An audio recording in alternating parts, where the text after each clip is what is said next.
I want to talk about one of the least expected items on my resume. It's called Power and Utilities Australia. The event was hosted by this company. The event company was looking for a marketer to promote a brand new show with a technology theme in a B2B space, business to business. I was like, oh, I'll give it a go. Now, I must note that many of my previous work were in the cultural industry, festivals, local businesses, small businesses, tourism, and such as. So, in one of my earlier meetings, my colleagues at the time were like, "Do you have any experience in the power industry?" I was like, "No." on paper, on paper, it wouldn't work. A brand new show that no one knows about. They don't have a lot of context, only a few medium-sized players, and I wouldn't be a good fit as the marketing manager for this show. Now, but what I know at the time is I understood these are not the most compatible parts altogether.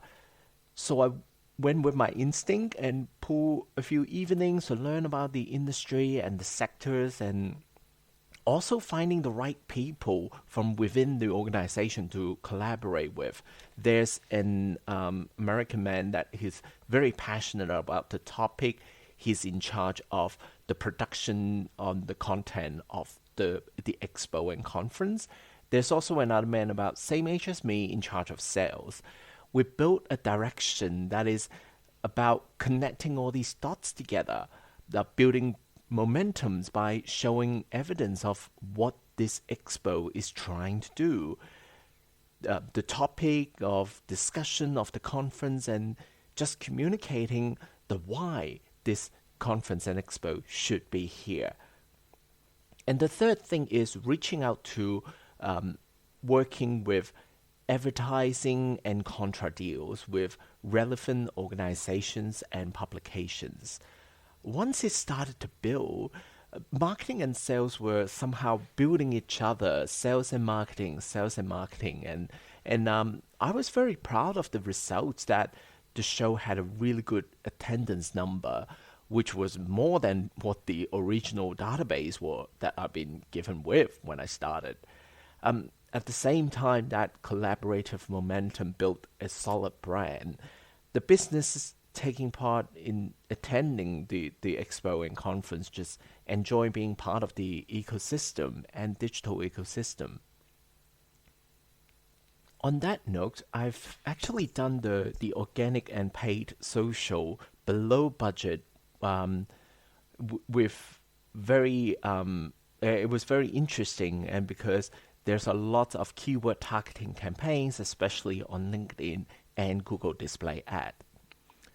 A big thing that I learned from this particular show is that we don't rely on an external database, purchased or from a partnership.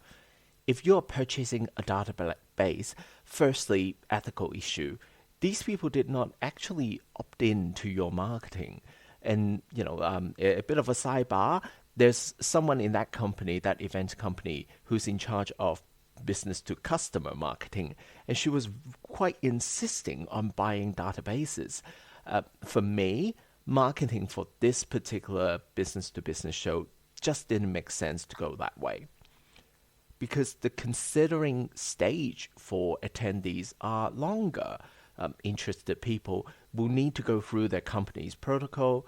For example, when they register interest to attend, they need to get in touch with their bosses and ask for half a day off. And the boss will probably be like, okay, what's the show is about, and Google it. So that's why you can't just rely on a database without proper opt-in or only using paid social media ad. You need to balance the paid and organic part to show evidence and content of what you're doing. With this video, I want to share with small businesses that is, don't rely on a purchase database. Yes, as business owners or small businesses or a business to customer products and services and events, ultimately you will receive calls from people who want to sell you a database. And fine, they're just doing their job. Suppose you think it. Let's think about it from your business point of view. In case, in if you do that, people will feel a bit weird. If I being opted in to a list that I never seen before, it would be harder for me to trust this particular company. Of course, when I use Facebook and LinkedIn, for example, I see ad because I'm aware that I sign in to a platform for free. I know that I will be advertised to. Particularly for small businesses, creative individuals, or performers, it's essential to know, yes, you may have a small database to start with, but all these people you know here on your list are people that knows you and support you. And so I think it's critical to develop the space where people are genuinely connected to what to do. Now here's a 2022 extra bit for small businesses. As cybersecurity awareness is up and people are more open to calling out inappropriate behaviors in terms of data behaviors, a bit of integrity would positively engages your audience and differentiate you from more prominent players. With stagflation prolonging and possibly a recession coming, building a trusted brand and personality with local stakeholders may be one of the more powerful ways to counteract major players offering lower prices and or flexible terms and payment. What can you do on social if you are a local shop? Well, if you are doing paid ads on social media, don't buy a database, but set your ad to a localized area, for example, within 1 kilometer radius, and set up interest keywords. Be specific. And also, well, maybe not paying for celebrity influencers, but ask your shoppers to consider posting about your shop and react to the post.